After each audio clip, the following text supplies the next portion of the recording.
I would have liked to preface this video with how much I like La Squadra, but I'm sure that everyone that's already subbed knows how many times I've said that, so I shouldn't be having to put that up here now.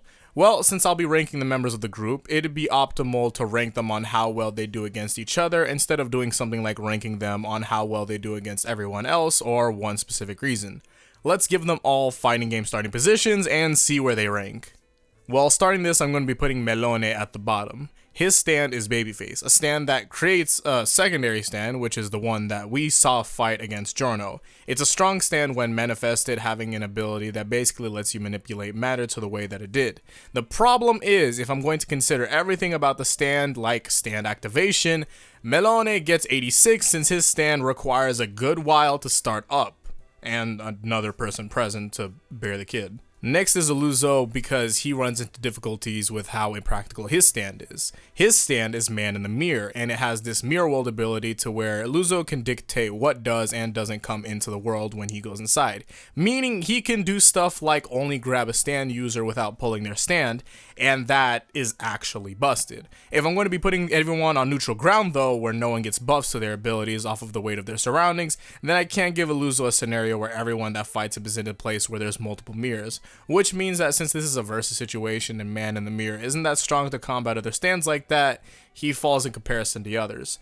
Though putting this aside, Man in the Mirror is actually really busted. Like, this is something not to be underestimated. This is a strong stand with the right surroundings. If it does get the right surroundings, it has the ability to contest almost everyone here, or actually everyone here. Or well, yeah, I don't know how well Man in the Mirror splits Gyachao and how that ability looks like when he's taking it apart, because that stand kind of like works on him, but I'm pretty sure he can separate it like that. But yeah, can take out everyone with the right conditions. Everyone here at least. Next is Formaggio in his stand Little Feet. Little Feet's ability is shrinking. After being cut with the stand's long index finger, you'll shrink gradually over time. Little Feet can fare well enough to defend itself on normal and reasonably strong stand attacks towards it, which means that it can take out someone like Illuso mano a mano, but its ability is definitely a process. To shrink anything takes a reasonably long amount of time, meanwhile you have someone like Prosciutto who can speed up your aging off of contact. While Formaggio is definitely faster than Prosciutto, Formaggio would be heating up his own body by fighting, which in turn makes him age faster because of the Grateful Dead. So if Formaggio had nicked Prosciutto, Prosciutto would still end up being able to play the better game than Formaggio. Now onto Prosciutto and his stand, the Grateful Dead. The Grateful Dead's ability causes organisms to age physically and mentally at an accelerated rate. An amazing thing about this stand is the temperature aspect, to where the rate that people age depends on their body heat.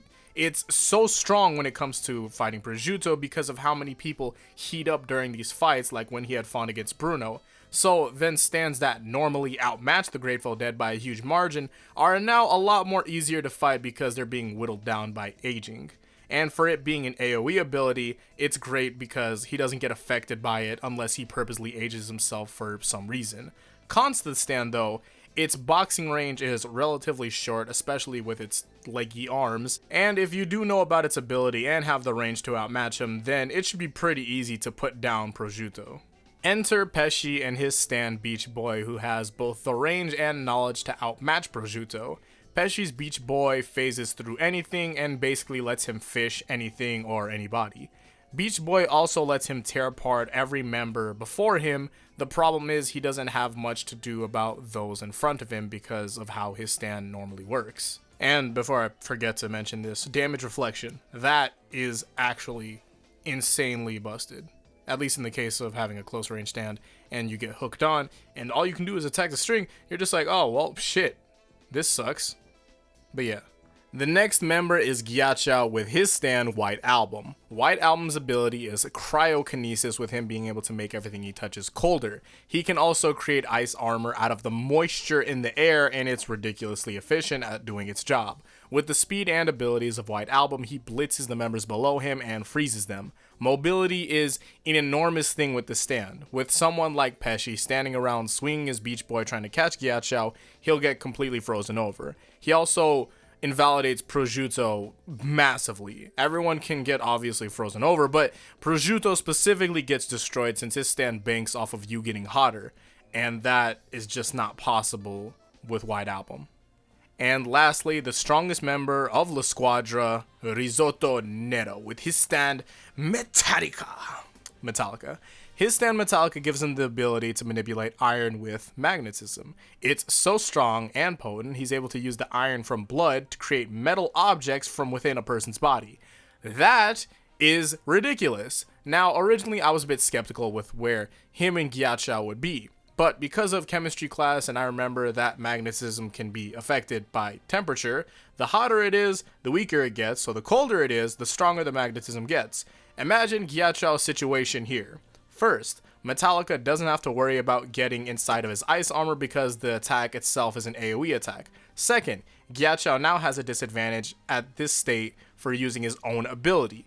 And third, imagine his position inside of the ice armor. He would basically drown himself with all of that blood, or in a realistic approach, it would most likely affect his vision in the same way that Mista had done it and used his blood to obstruct Gyatso's vision, except it's Risotto doing that from the inside with Gyatso's own blood, which would resort to him having to disable White Album temporarily, but he doesn't have anything to combat him then, so then Risotto just washes. And he already washes like everyone else, but yeah. Now, before closing this out, matchups obviously do vary when it comes to the right conditions, and with some of the normal conditions we actually have here, because matchups here are actually a lot more elaborate than what I had shown in this video, because this is just more so generalizing it all together. Like, for example, I don't think Pesci versus Risotto is as much of a wash as it should seem, and I think there's a lot more to be gone over that. It's just that this video doesn't really call for that. I'll probably have more room to go about stuff like when part 5 is over, because I have a lot of videos lined up, but working in some versus stuff into the mix wouldn't be that hard, hopefully. So maybe stuff like Risotto versus Pesci could work, or just some stuff like whole gangs against each other, which would be very interesting. I have yet to do a versus video that'd be like that big in size and length and all that, but yeah. Thank you all for watching. Hopefully, I'll see you all in the next one. We are nearing the end of part 5, and it's pretty crazy, the fact that we got here. And all my La Squadra people, fuck, dude, that was brutal. Yeah, damn. But yeah, again, hopefully I see you all in the next one. Until then, peace out, and Godspeed.